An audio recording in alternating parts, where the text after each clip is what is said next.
This is your time. The time where you take risk. You take chances. Push everything aside that's telling you no. You have the possibility to shape your identity, to construct and build your life into the power you can achieve. Nothing here is stopping your progress except yourself. You're the only thing that's holding you back. If you want to become successful in life, number one, you got to change your mindset. He said, you don't get in life what you want, you get in life what you are. Develop your communication skills, because once you open your mouth, you tell the world who you are. I believe that all of us are born unique, but most of us die copies. You got to find out what is it that turns you on, what resonates with you. One of the things that I realized and what allowed me to become successful as a speaker, the speaking industry has been hijacked by people who speak to sell, and it's okay to do that and make money. I speak to change lives because somebody spoke and changed my life. So this is my passion. This is my drive. This is something that I feel in my heart. And so the key to that hunger-driven life is a heart-centered life. I didn't do what I'm doing for years because of my programming, because of the culture in which I was raised in. I would see other people with degrees and PhDs and MBAs and credentials I don't have, and I convinced myself I couldn't do it. But Mr. Washington, on that day, we became friends, and he taught me not only someone's opinion of you does not have to determine your reality. He said that you have to work on yourself, and you have to have an unstoppable attitude, and no excuse is acceptable, and you got to make it a priority, a non-negotiable in your life, and hold a constant vision of what it is you want to achieve. See it accomplished and go all out. Find a way to win in spite of the setbacks, in spite of the disappointments, in spite of your failures. I tell people when I'm giving presentations, you will fail your way to success. I have a saying, as life knocks you down, try and land on your back, because if you can look up, you can get up. Never let a situation or circumstance define your life, no matter what it may be. And understanding that you got something inside of you that's greater than a situation or a circumstance, but you have to constantly believe it, and not only believe it, you have to make decisions and choices every single day that put you a step forward toward what you believe your destiny is.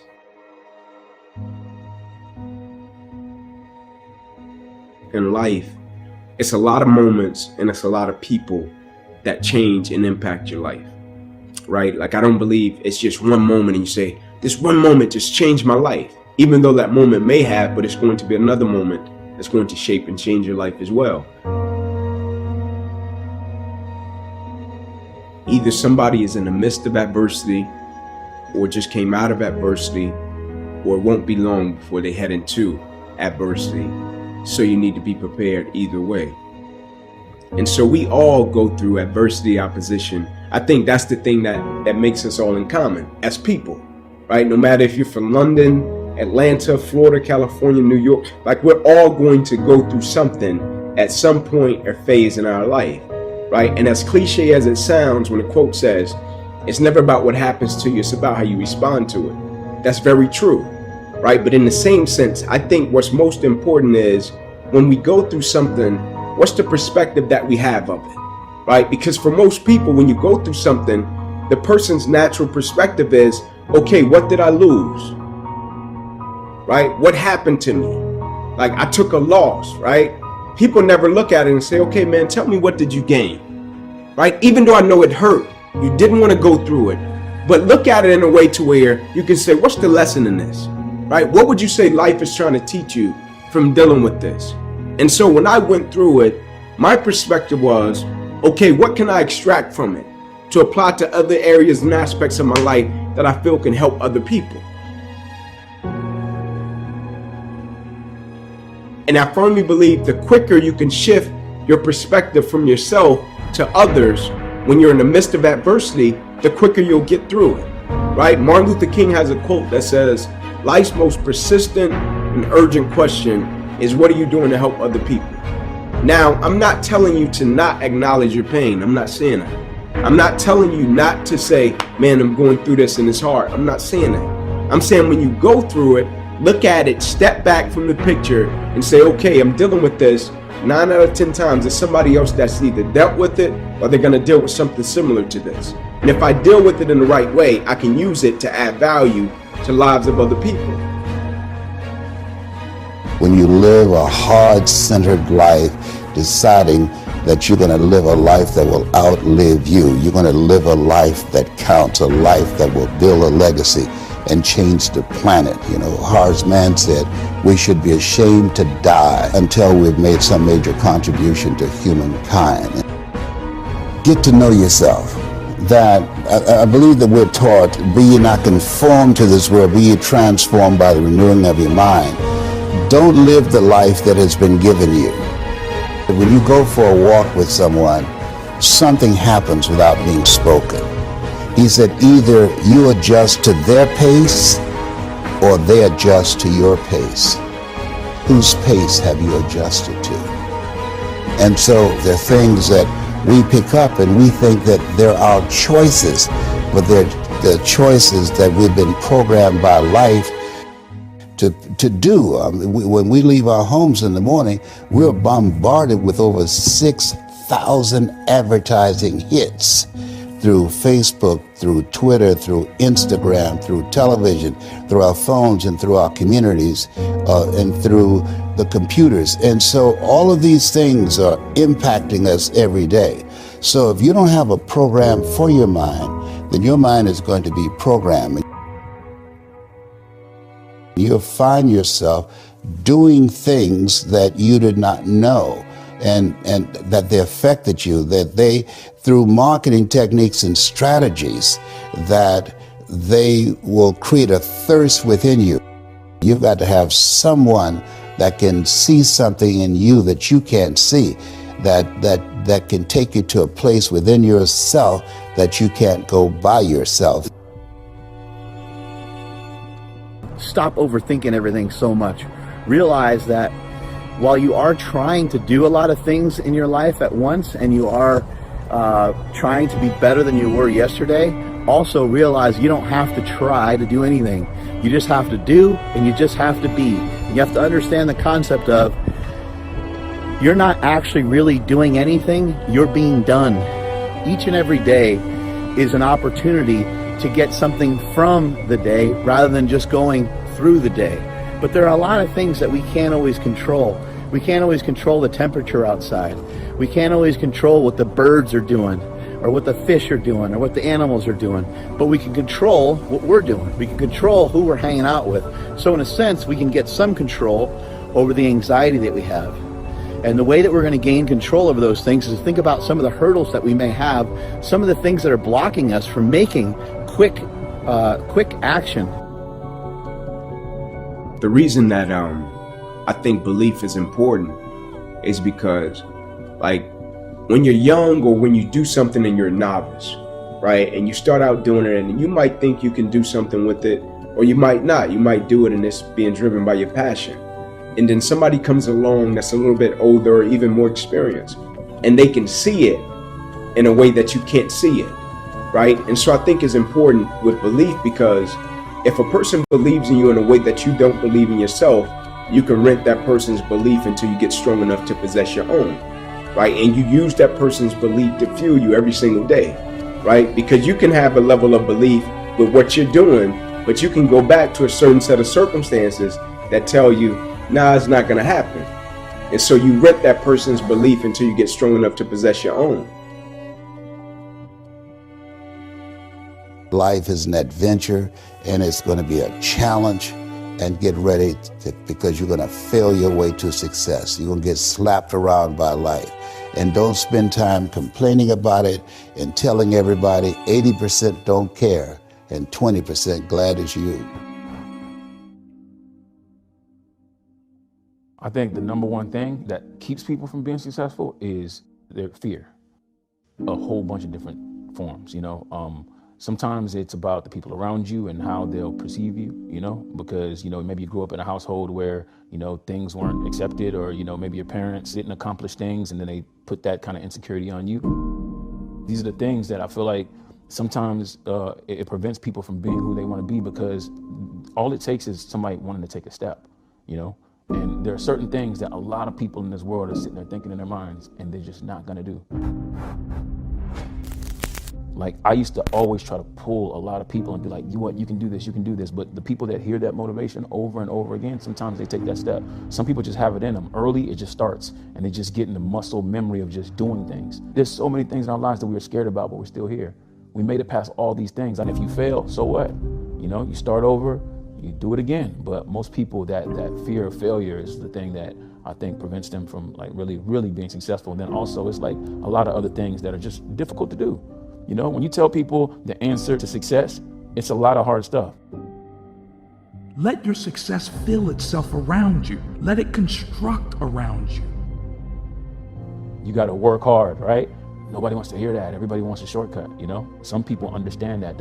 They appreciate the progress, If you tell people right now, hey, if you want to lose this many pounds, this is what you got to do. There's no short solution. But every time, there's still people out there selling whatever Herbalife treatment or whatever to try to get you the quick, short route, because people believe that, I'm going to do it the easy way. And there is no easy way. So when I tell people that, it's very blunt, it's very straight to it. You have to want to do it. But the best way I try to explain it is like, when you're chiseling on a rock, you can chisel for a long time, and you can chisel 100 times, 200 times, 300 times, and it won't break. And then when you get to 5,000 times, it finally breaks. But all the work that you did is what made it break. It's not like the last one just broke it, you know what I mean? It takes that, but sometimes people don't want to start that journey, They don't want to get on the mission of becoming the best that they can be. Move away from your past and move toward a new purpose, a purpose that gives you the success you've always wanted, the success that leads you to a future you deserve. Bring your life into the direction you want, the direction to change your perception, your perspective. This is the power you've earned. Don't let yourself be taken by one more mistake. Don't let yourself slip from one more wasted opportunity. Have the confidence to take action. Have the confidence to appreciate the decisions you make, to make every choice with the purpose to change, to improve. As a collective, a society, we all want similar things. We all want to succeed, to improve, to be better people. We all slip, but that's how life functions. That's the only way for us to learn. You can be more. You can have more. I feel like we spend way more time in our own minds than we do talking to other people. Like, you really spend a lot of time trying to figure it out. There's all these thoughts that come to you, whether it's like, things around you, people talking to you, people close to you, things you see, TV, whatever, and you're bringing in all these different things, trying to figure out your path in life, So I think it starts with having some real understanding of what your strengths are.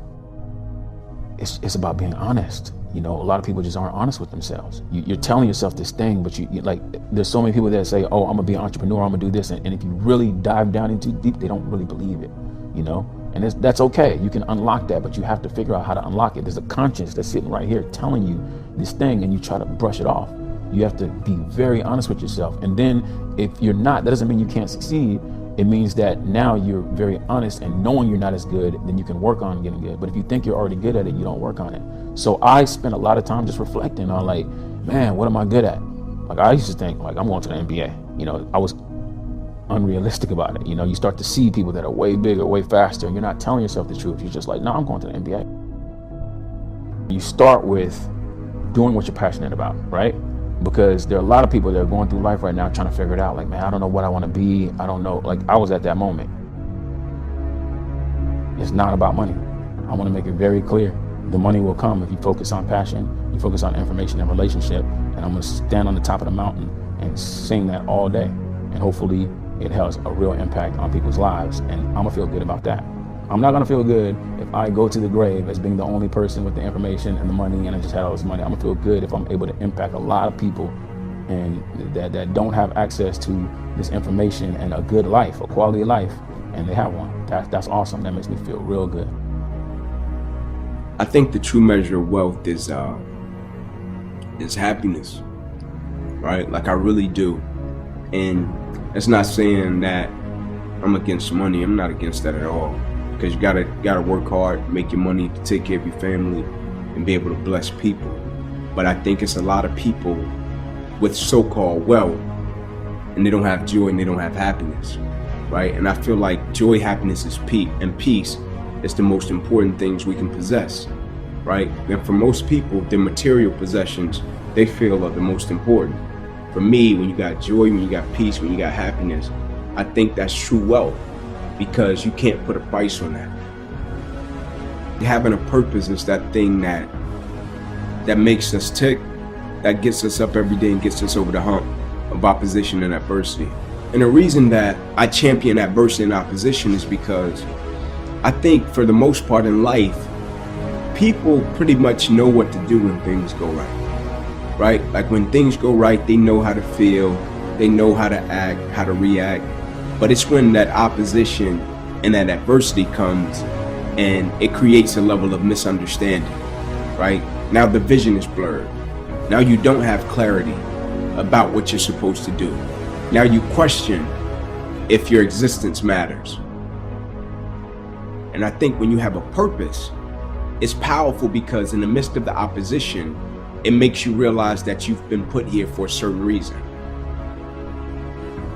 You can be great, but you're living on reserve, right? You didn't empty the bucket, right? You didn't give everything you had to every aspect of your life.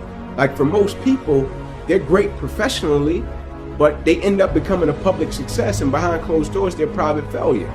Not because they don't have the talent or the skill set, they don't have the character, right? That they can apply it and be consistent in every aspect of their life and empty out everything they got to everything, right? Now, one would say, okay, well, when do you tone it back, right? You find pockets to turn it back, right? Of course, you don't just give everything you got all the time, right? You get to a point where you learn to be efficient and effective in every aspect of your life. And for most people, it's not a problem of skill set. It's a problem of character. And empty the bucket is having the right character to be consistent and empty out everything you got in every aspect of your life. Either somebody is in the midst of adversity or just came out of adversity, or it won't be long before they head into adversity. So you need to be prepared either way. And so we all go through adversity, opposition. I think that's the thing that makes us all in common as people, right? No matter if you're from London, Atlanta, Florida, California, New York, like we're all going to go through something at some point or phase in our life, right? And as cliche as it sounds, when a quote says, it's never about what happens to you, it's about how you respond to it. That's very true, right? But in the same sense, I think what's most important is when we go through something, what's the perspective that we have of it, right? Because for most people, when you go through something, the person's natural perspective is, okay, what did I lose, right? What happened to me? Like I took a loss, right? People never look at it and say, okay, man, tell me what did you gain, right? Even though I know it hurt, you didn't want to go through it, but look at it in a way to where you can say, what's the lesson in this, right? What would you say life is trying to teach you from dealing with this? And so when I went through it, my perspective was, okay, what can I extract from it to apply to other areas and aspects of my life that I feel can help other people? And I firmly believe the quicker you can shift your perspective from yourself to others when you're in the midst of adversity, the quicker you'll get through it, right? Martin Luther King has a quote that says, life's most persistent and urgent question is, what are you doing to help other people? Now, I'm not telling you to not acknowledge your pain. I'm not saying that. I'm not telling you not to say, man, I'm going through this and it's hard. I'm not saying that. I'm saying when you go through it, look at it, step back from the picture and say, okay, I'm dealing with this. 9 out of 10 times, there's somebody else that's either dealt with it or they're going to deal with something similar to this. And if I deal with it in the right way, I can use it to add value to lives of other people. Like when we go through a situation and circumstance, it's easy to step back and think, man, I just went through this and it's just my experience. I firmly believe when we go through things, it's for us to deal with it, get over it, and reach back over the hill to help another person.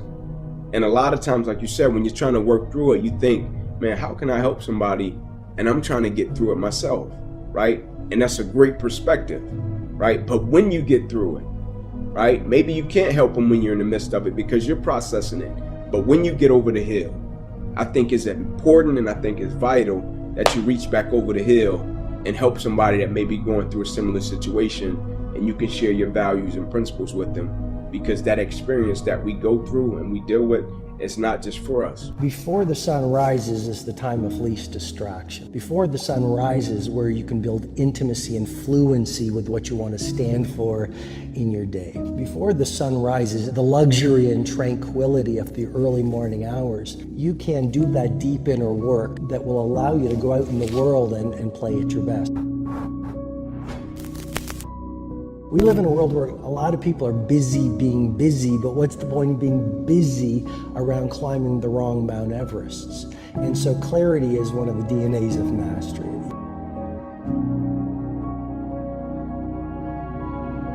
But if you look at the greatest billionaires, if you look at the greatest producers on the planet, these people have one thing in common. They are ridiculously curious. And no matter how much money they make and no matter how much impact they have, they maintain a white belt mentality.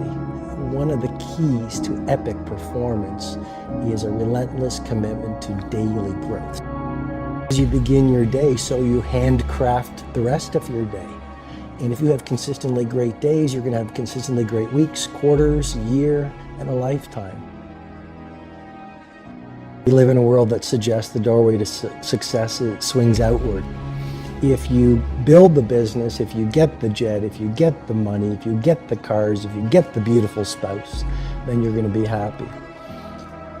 What I believe, and there's a model in the 5 a.m. Club that I think is a very disruptive model, but it's a transformational model. And it's called the 4 interior empires. And it's not just mindset, it's mindset, heart set, health set, and soul set. But I worked on those 4 interior empires when I was a very unhappy litigation lawyer. Like, I'd made money, I was successful, I had 2 law degrees, and yet I'd wake up every morning, Tom, and I'd go into the bathroom mirror and I'd look at myself and I was a completely empty person. And nothing is more expensive than losing your joy and your peace of mind. And so what I did was I started working on myself. You know, I worked on my mindset and I read all the books and I went to the courses, but that's only your psychology. And I think that's one of the missing links in our field, which is everyone's talking about mindset. But mindset is just your belief system. It's just your psychology. It's very important, but that's 25% of the personal mastery equation. I believe the second piece is your heart set, and I worked on that. Purifying your heart, that's your emotionality, not just your psychology. You're never gonna make history, dominate your domain, and handcraft a world-class life if you've got a great psychology, but you're carrying the pain and sadness, disappointment and trauma of the past. So I worked on my heart set, your health set. Don't die. If you want to change the world, like, dead people don't change the world. What have you done today to be different? What have you done to step outside the conventions that you set for yourself? The conventions and the rules set by your past. Today, you have the power to move on. Today, you have the power to move away from your past and move towards a successful future. This is your decision, your call to make in your future. This is how your life can gain its own direction, and this is where your life can be so much more, so much better. You can make it better. You have always had the potential to take one more step, the potential to take the risks others are too scared to take, because you are more and you are stronger and you have the determination and the courage to be so much more. Know how to be someone better, to look for something better, to become someone with the purpose, to constantly look for change, to always look for somewhere to improve, for somewhere to be better, because this is where you begin. You own your success, so let it take control. Take control of your life and take control of your power.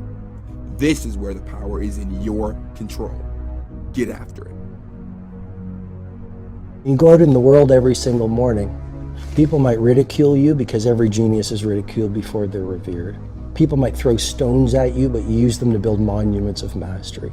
People might not understand you because any disruptor is going to be misunderstood. And even if you're an army of one, a Galileo or a Steve Jobs or a Phil Knight, you continue at all costs. But it all starts with who you are, because you'll never rise any higher than what's going on within you. What terrifies you most, go directly there.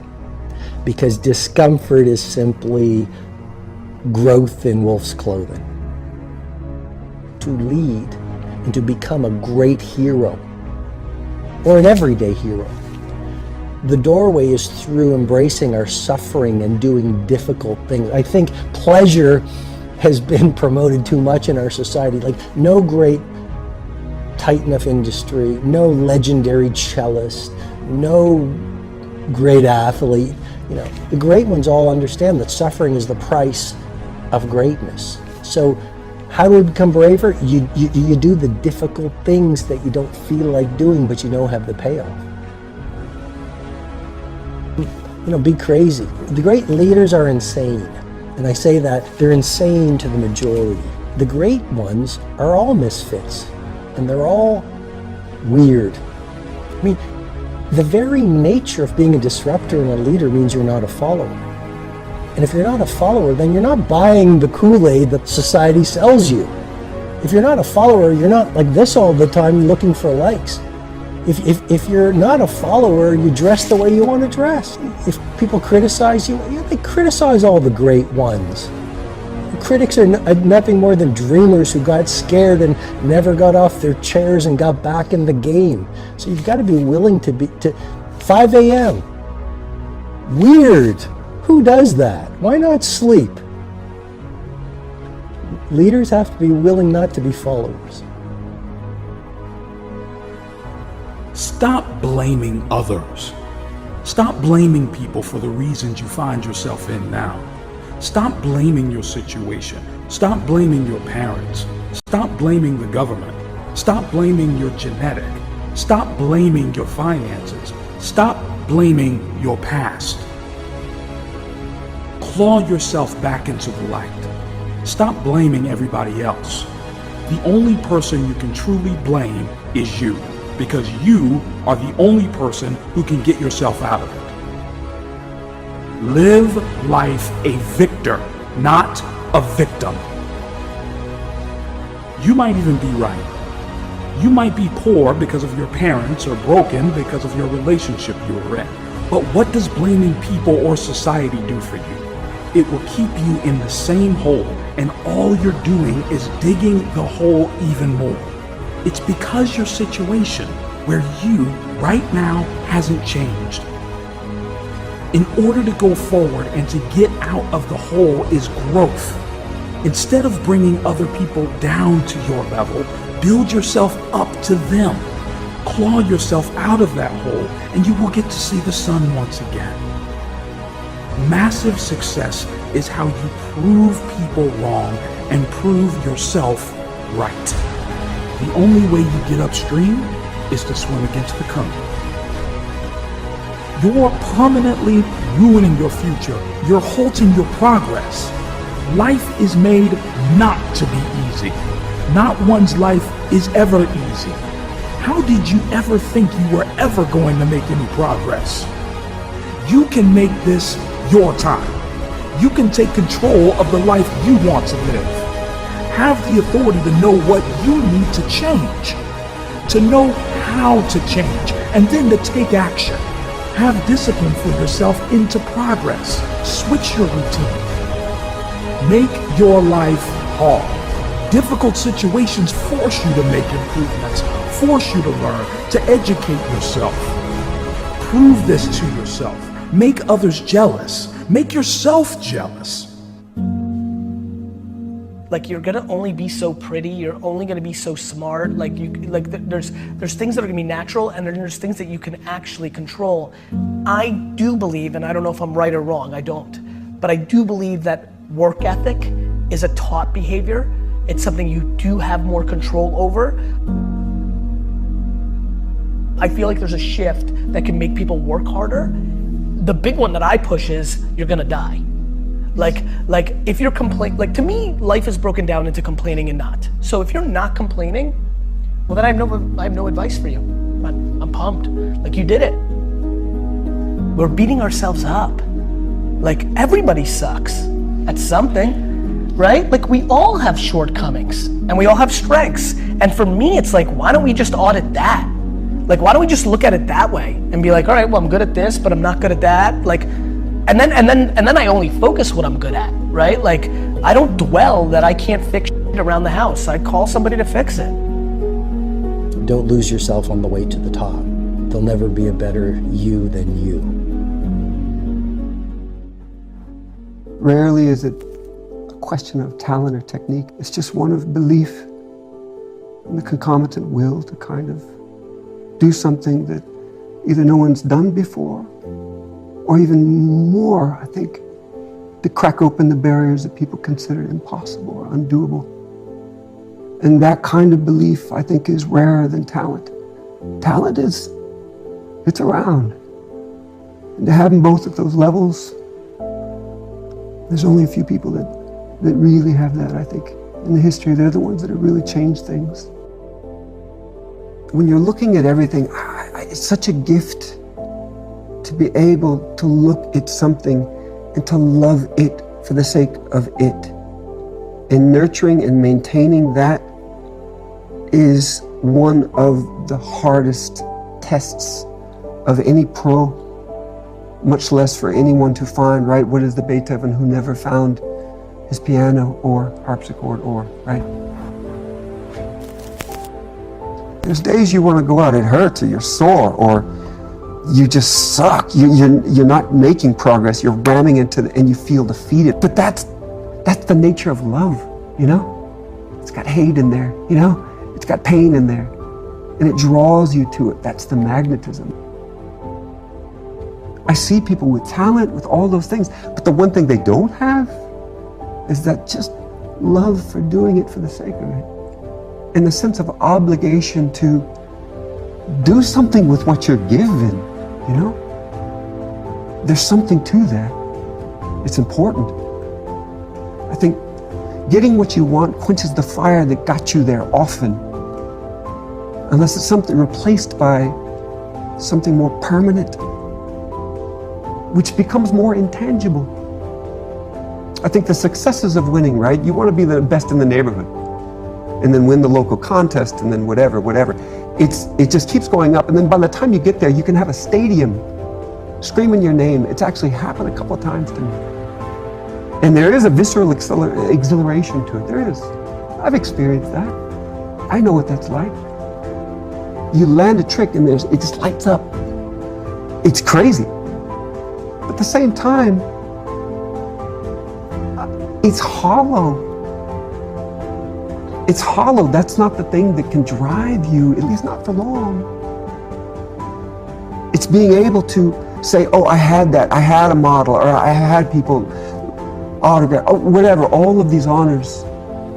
Eventually, that stuff fades to just static, and you're left with you and you're bored. And if you decide that that's what you love, that's what you're doing, then your days are numbered. And so the trick is to always peel back of, why am I doing this in the first place? It is easy to say, and I think it's smothering to say, and often there's a culture of saying that if it cannot be proven, it must not be possible. And the big takeaway from that theorem is that there's lots of things that cannot be proven, though they are correct. Because we see things so often in front of us the way that it should be done, and it imposes a kind of barrier through what people know and see, a familiarity. But maybe you can change something within you that can be just outside a new set of axioms some new skill set that will take you further. And I think that that's the history of development. It's interesting how getting what you think you want can end up being the force that pushes you into, pinch yourselves into a corner, pushes you into a groove. There's something terrible to be top of the mountain, I'm the best, I'm the king, guarding it. The Nietzsche quote, right? What's left for you when you make it to the top? But lightning, you know?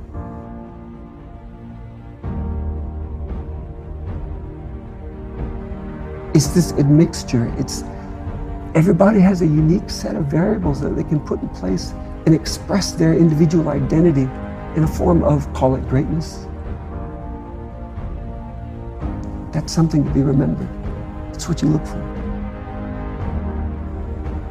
So if there's anything, just find joy in what you do for the sake of it. And then recognize how you're being shaped in the process, and hopefully you become a better man through it, you know?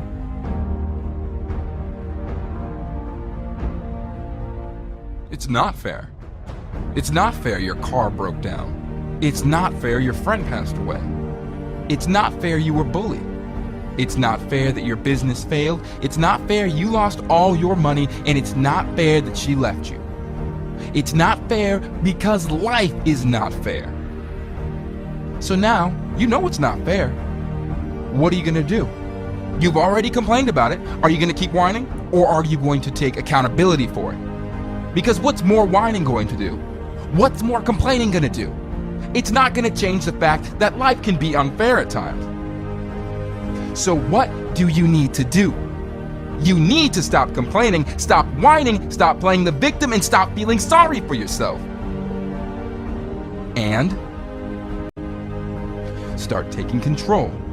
Start being accountable. Start taking responsibility. Start changing your situation. Stop complaining about your life and start working on changing your life. Success does not come to those who complain. Success comes to those who change their circumstances when needed. You're not weak. You're power. You can change your circumstances. Circumstances don't make you. You make your circumstances. Do what you can with what you have and where you are. No one said work 20%. No one said try a little less. Wake up with your own message in your head, the message that inspires you to work harder, strive for success. Stop waiting for the right time. The right time is now. Take it now. Work now. Be creative. Be strong. Be successful. What do you want to do right now? Do something meaningful with worth. Something that will impact your life. Impact it for the better. Make it better. You have it in you. Do what you can now, full of ambition, fulfilled to 100%. No more than that. Break down the walls that contain you, imprison you from achieving everything you have ever wanted. Surround yourself with people who lift you up, people who can see you rise. People who can see you move forward, not holding you back. People who move with you, not moving against you. Finding friends of similar character and heart, that's important to me. I strive for that. Be the person you need to become. Feel the strength you've always wanted to feel. See your courage as a superpower to help you progress, to boost your confidence, boost your life, upgrade it to be better, more fulfilling life. One where you and only you are in control. What you do in these reflexive couplings shapes you. You shape it, it shapes you. You don't disconnect from that. You just tumble forward. Over time, you become what you do. And you find, hopefully, at the end of that process, you're not insufferable. that you actually have something to give and can be present, you know? So for all I've done, I appreciate. I don't look at it as much, but ultimately it just goes out there. It's just what you do. You just become one with that. I think that's been a key for me of why I've been able to sustain this fire that's so seemingly easily quenched. You know? And so when I see people who have had success, I see boredom for the most part in them. And then I see a tombstone. And circling back to what trophies and those things represented, right? Feynman, great physicist, said that the Nobel Prize would be the tombstone on all great work. Just look at it. I haven't done a study of Academy Awards, right?